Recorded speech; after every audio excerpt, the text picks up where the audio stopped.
C'est la suite de Politicien, votre rendez-vous politique, dont le numéro de ce jour est consacré à la Guinée-Bissau. Mes trois invités sont toujours avec moi. Madame Kadiata Sall, directrice de revue, par ailleurs éditorialiste. Merci d'être resté avec moi. Georges Albino Monteiro, membre du parti présidentiel. Merci à vous également d'être resté avec moi. Patrick Mboyo, vous qui enseignez le droit constitutionnel à l'Université d'Evry en France. Merci d'être resté avec moi. Avec l'élection en janvier 2000 de Koumba Yala, le premier président démocratiquement élu de la Guinée-Bissau, on croyait ce pays résolument engagé sur la voie de la démocratisation, mais c'est sans compter avec les turbulences de l'armée bissau-guinéenne décidée à faire entendre sa voix dans le jeu politique bissau-guinéen. C'est un sujet de la rédaction signé Ibrahima Dioumaba. Va-t-on vers une sortie de crise en Guinée-Bissau, plongée dans une crise institutionnelle depuis 2015 après le limogeage de l'ancien Premier ministre Domingos Simios Pereira? Le président José Mario Vaz a nommé un nouveau Premier ministre en la personne d'Augusto Antonio Artur da Silva. Objectif, répondre aux revendications d'une partie des cadres du parti au pouvoir, le Parti africain pour l'indépendance de la Guinée et du Cap-Vert, mais également au terme de l'accord de Conakry qui prévoyait un gouvernement consensuel. Mais comment comprendre cette récurrence des crises politiques propres à ce pays? Si le PAIGC ne revient pas à de meilleurs sentiments, c'est-à-dire ouvrir l'espace pour que tout le monde puisse être là-dedans, ça va être assez compliqué. Donc cette légitimité historique qui est tout le temps récurrente surgit chaque fois qu'il y a des problèmes politiques en Guinée-Bissau. Dans ce parti même, il y a des divergences internes qui sont de plusieurs natures. Si on regarde l'histoire de ce parti et de ce pays, l'assassinat est devenu une forme de faire de la politique. Quand on a des problèmes avec un leader, on n'est pas d'accord avec lui. Généralement, ça ne se règle pas autour d'une table, ça se règle par la Kalachnikov. Pour que tout cela cesse, il va falloir peut-être refaire, si vous voulez, formater la nouvelle classe politique bissau-guinéenne. À table rase de toutes les divergences qui sont liées au passé historique du pays, mettre la Guinée-Bissau au-dessus de tous et ensuite mettre fin à cette série d'impunités liées aux assassinats qui ne sont jamais élucidés. Depuis son arrivée au pouvoir, le président José Mario Vaz en est à son 6e Premier ministre. Certaines de ses décisions divisent le PAIGC, bloquant ainsi le fonctionnement du Parlement et du gouvernement. Certains observateurs estiment qu'il est temps de mettre fin à la suprématie de ce parti historique pour garantir la stabilité institutionnelle en Guinée-Bissau. Beaucoup d'élections présidentielles, si le président, n'est-ce pas, n'est pas du PAIGC, le Premier ministre doit forcément être, n'est-ce pas, du PAIGC. C'est comme si on voulait vraiment, remercier pour tous les efforts de guerre, n'est-ce pas, que ce parti a eu à faire, notamment avec ses combattants. Et aujourd'hui, s'ajoute une autre donne. C'est la drogue. La Guinée-Bissau est devenue une sorte de plateforme vraiment que tout le monde sait. Donc, l'un dans l'autre, cela, aujourd'hui, ne favorise pas une certaine sérénité, n'est-ce pas, politique. Il faut revoir carrément la constitution bissau-guinéenne qui donne une place prépondérante, n'est-ce pas, au PAIGC. Donc, ces avantages-là, on doit les enlever de manière à ce que vraiment tout Bissau-guinéen qui veut aller à des élections puisse partir sur de bonnes bases, sur un pied d'égalité. Il faut nécessairement à la Guinée-Bissau une armée républicaine, parce que tant que cela n'est pas fait, évidemment, l'insécurité et l'instabilité vont prévaloir. La communauté économique des États de l'Afrique de l'Ouest a joué un rôle prépondérant dans la recherche de solutions à la crise bissau-guinéenne. Sous l'égide de l'organisation sous-régionale, le président guinéen Alpha Condé a réussi à réunir la classe politique pour signer un accord politique en octobre 2016. La principale mission du gouvernement, qui sera dirigée par le nouveau Premier ministre Augusto Antonio Artur da Silva, c'est d'organiser les élections législatives prévues en mai 2018. Monsieur Monteiro, pratiquement tous les intervenants, tous les analystes de la vie politique bissau-guinéenne sont unanimes.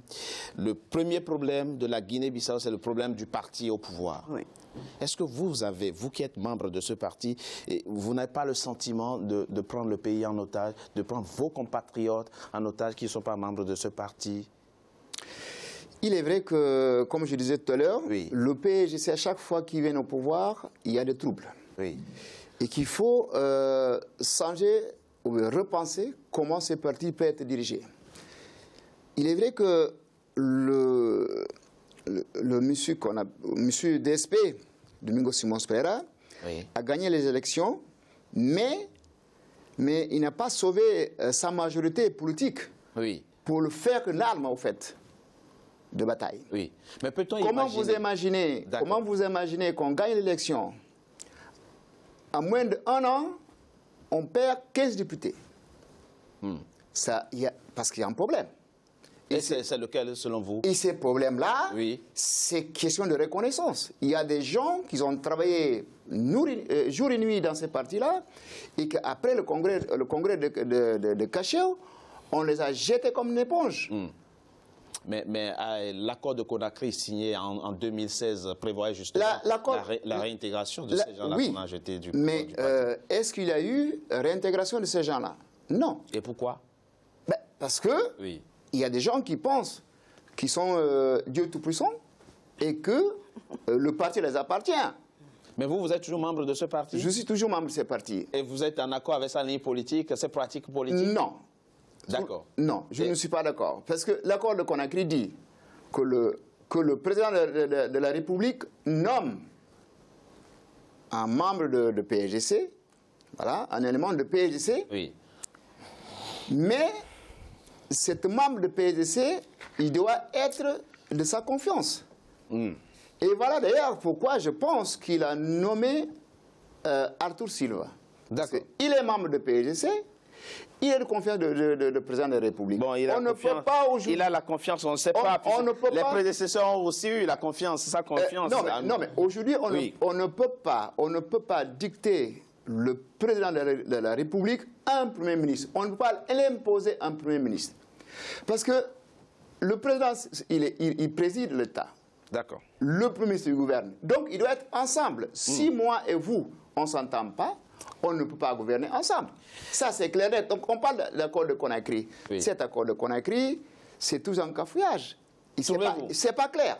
C'est pas clair. Non, c'est pas clair. Moi, j'ai lu les 10 points de cet accord. Il n'y avait pas d'accord. Il n'y a pas d'ambiguïté. Normalement. Mais peu importe, Madame Sall, il faut aller regarder maintenant vers l'avant. C'est le plus important. Ce Premier ministre, il a été nommé le 30 janvier. Il a été investi le 31. Sa première mission, c'est de former un gouvernement. Et les premiers problèmes vont commencer déjà là. Comment doit-il faire aujourd'hui? Quelle peut être la configuration de ce gouvernement pour qu'il y ait une forme d'accalmie politique dans ce pays? Moi, je pense qu'on espère qu'il y aura un sursaut. Parce que quand on se dit que les hommes politiques aiment leur pays, que les hommes politiques bissau-guinéens aiment leur pays, la communauté internationale n'attend que ça. C'est un pays qui a un potentiel incroyable. Vous avez raison. Et que la seule chose maintenant, c'est que bon, qu'ils s'entendent et qu'ils sortent leur pays du sous-développement. Parce que quand vous visitez le pays, vous avez mal au cœur de voir l'état de pauvreté, l'état des routes, l'état des gens qui sont fatigués, et voir les hommes politiques polémiquer à la télé, à la radio, et organiser leurs conférences, leurs congrès dans des hôtels climatisés. C'est indécent. Donc il faut vraiment un sursaut. On les interpelle, et il faut un sursaut national. Voilà, parce qu'ils sont dans la sous-région, ils ne sont pas seuls au monde. Absolument, voilà. Ils sont effectivement intégrés à un environnement. Patrick Mboyo, ça doit faire sourire les militaires finalement. Eux qu'on a toujours condamnés, à chaque fois qu'ils interviennent, qu'ils prennent le pouvoir, on leur dit vous devez quitter le pouvoir et laisser le pouvoir civil. Et quand les civils sont au pouvoir, ils ne s'entendent pas. Comment doit-on comprendre cela finalement? Faut-il, puisque là, il y a le risque qu'à un moment donné, l'armée bissau-guinéenne reprenne encore les choses en main. Ce risque est-il réel? Je pense que Carlos Gomes Junior va partager votre point de vue, parce que s'il a été le dernier à souffrir des affres de militaires, en date en tout cas. Ce qui est intéressant dans ce que vous dites, c'est que nous sommes face à une situation qui ne devrait pas avoir lieu. Reprenons un petit peu le contexte. La Guinée-Bissau est un îlot lusophone entouré des pays francophones. C'est le seul pays continental dans ce coin-là qui parle le portugais, et c'est le seul qui a lutté pendant 12 ans, mené une lutte armée pour avoir l'indépendance. Le Sénégal l'a acquis par la négociation, la Guinée-Conakry voisine et les autres pays, mais les Bissau-Guinéens se sont battus contre les Portugais pendant 12 ans. C'est-à-dire, Amilcar Cabral, qui a été le fondateur de ce parti, a dû laisser une idéologie de service, du dévouement des Bissau-Guinéens qui devait faire son travail. Et cette idéologie, si on voit le rythme des élections qui se sont déroulées depuis que le président Vieira a fait le libéralisme politique en 89 jusqu'à l'élection du président Vache en 2014, on voit que c'est toujours le PAIGC qui a remporté les élections. Pourquoi la population continue toujours à faire confiance à ce parti? Eh bien parce qu'il y a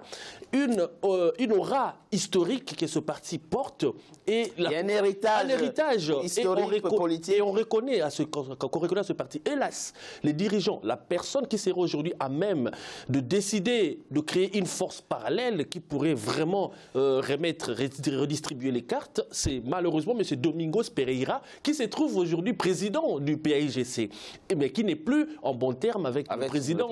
Vache. Donc il se retrouve un peu pieds et mains liés. On parlait tout à l'heure des 15 députés qui étaient partis. Le PAIGC avait remporté 57 sièges sur 102 qui compte le Parlement national populaire, mais les 15 qui juste après le limogeage de M. Pereira ont préféré tout de suite devenir frondeurs et suivre M. Pereira. Ils vont être sanctionnés par la Cour suprême et puis réhabilités plus tard. Mais le problème maintenant, c'est qu'on puisse arriver à surpasser le cadre du PAIGC et surtout que la population comprenne que l'héritage de Cabral, c'est un héritage qui va être partagé par toute la nation et non pas seulement par un label qu'on appellerait PAIGC, mais qu'on peut aussi transformer. Monsieur Montero, vous avez dit que vous n'êtes pas en accord avec la ligne politique de votre parti, vous n'êtes pas en accord avec les pratiques politiques de votre parti. J'imagine que vous n'êtes pas seul. Y a-t-il au sein de ce parti un courant réformateur qui cherche ou qui peut, ou du moins qui est susceptible de prendre en main l'initiative de réformer ce parti pour le rendre réellement républicain? C'est ça qui va y avoir dans les prochaines années. Il faut le réformateur. Il faut que le PAIGC soit réformé. Un exemple. Vous imaginez que aujourd'hui le congrès du PAIGC qui devait avoir lieu n'a pas lieu puisque l'autorité de l'État estime qu'il n'y a pas la sécurité pour pouvoir réaliser ces congrès dans de bonnes conditions. Donc les gens ont commencé à dire non, c'est l'État, c'est le frondeur, c'est le président, c'est... Mais attendez, si on laissait dérouler ce congrès-là, et si jamais il y a un problème, qu'est-ce qu'on allait dire? Qu'on a laissé mater le PAIGC dans son siège et tout ça. Mais le problème, c'est quoi? C'est qu'il y a des gens, les militants, qui ont été poussés par la porte, par cette direction de PAIGC, sans qu'il y ait une sanction. Par exemple, vous aiderez si on vous voit à côté, par exemple, d'un militant frondeur, il suffit de vous mettre sous la porte. Donc, il y a, du nord au sud, il y a des prétextes. Il y a au nord, au sud, moi, je vous demande, vous énumérez les problèmes au sein de votre parti, et je l'entends, mais y a-t-il des gens, y a-t-il des voix qui s'élèvent aujourd'hui et qui demandent au président Domingo comme au président Bien sûr, il y a des gens il faut arrêter. Il y a des gens, on doit avoir l'autorité de l'État. L'autorité de l'État doit exister. Il y a des gens qui demandent déjà la démission de M. Pereira, puisqu'il a échoué. Il faut dire la vérité. C'est un homme qui a la capacité, mais politiquement, il a échoué. Parce qu'il a perdu 15 députés à l'Assemblée nationale. On ferme l'Assemblée nationale d'un pays, le cœur, le poumon d'un pays. Vous imaginez combien on a perdu dans l'année? Combien on a perdu? Il y a des projets qui sont laissés pour compte.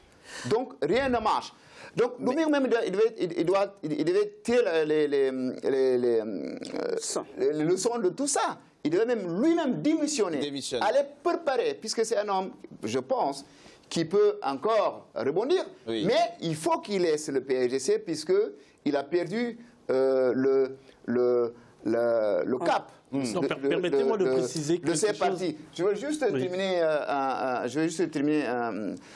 Il y a des gens dans le PSC qui ont la capacité de diriger ces partis-là. Vous imaginez quelqu'un qui a fait 50 ans de parti, ou bien 50 ans, et qu'on vient aujourd'hui, on dit, vous ne faites plus, vous n'êtes plus membre de parti. C'est pas comme ça qu'il faut poser cette question. Il faut le dialogue dans le parti. Il faut réintégrer tous les militants, les frondeurs, pour qu'on puisse s'asseoir sur une table et dialoguer. Et je pense que M. Da Silva, qu'on a nommé, je pense qu'il a ces capacités-là, et d'appeler les gens, PSC, y compris l'opposition, de s'asseoir sur une table et de vraiment de voir le problème de pays. Nous sommes élus dans la République pour servir la République. On ne peut pas continuer dans cette situation permanente. D'accord, je retiens de vos propos que oui, il y a au sein du PAIGC effectivement des voix qui réclament des réformes, mais elles ne sont pas encore suffisamment audibles pour enfin enclencher ces réformes. C'est ce que je retiens. Vous vouliez ajouter? Oui, je voulais préciser quelque chose, que les 15 députés qui étaient partis du PAIGC sont constitués frondeurs. Mais en réalité, c'est la stratégie de Pereira. Parce que l'idée, c'était de réduire la majorité qu'avait le PAIGC afin de bloquer, de constituer un moyen de blocage pour M. Pereira, parce que lui, il se considère un petit peu qu'il a été volé. Cette place de Premier ministre lui a été destinée pendant toute la mandature. C'était l'accord qu'ils avaient conclu avec M. Vache. Mais sauf que M. Vache ne l'a pas respecté. Or, dans l'occurrence, ce n'est pas M. Pereira qui a échoué, mais c'est M. Vache qui a échoué, qui a complètement échoué son mandat. Et M. Pereira, lui, ce qu'il peut faire pour rebondir, c'est simplement, moi, à sa place, je quitterai le parti et prendrait les frondeurs que lui-même a poussé à partir à la fronde pour empêcher. Regardez par exemple, il y a un Premier ministre dont on a refusé de valider le programme parce que Pereira était à la manœuvre justement pour pouvoir bloquer, pas laisser les mains libres au président Vache. Moi, je pense de tout ça aux législatives dans ces conditions. Moi, je pense, au vu de tout ce qui vient d'être dit, je pense que c'est juste de la politique politicienne. Moi, ce que je voudrais, c'est que ce parti-là se ressaisisse ou même disparaisse. Carrément. Carrément. Pourquoi? Parce que c'est des combats d'arrière-garde. Je pense qu'Amilcar Cabral doit se retourner dans sa tombe. Exactement. Pourquoi? Parce que ce n'était pas ça. Le parti, c'était quelque chose qui devait servir pour que le pays sorte du sous-développement, que les gens sortent de la misère. Au lieu de ça, on a des gens qui se chamaillent, qui se tiraillent, qui se tirent dans les pays. Personne ne pense au pays.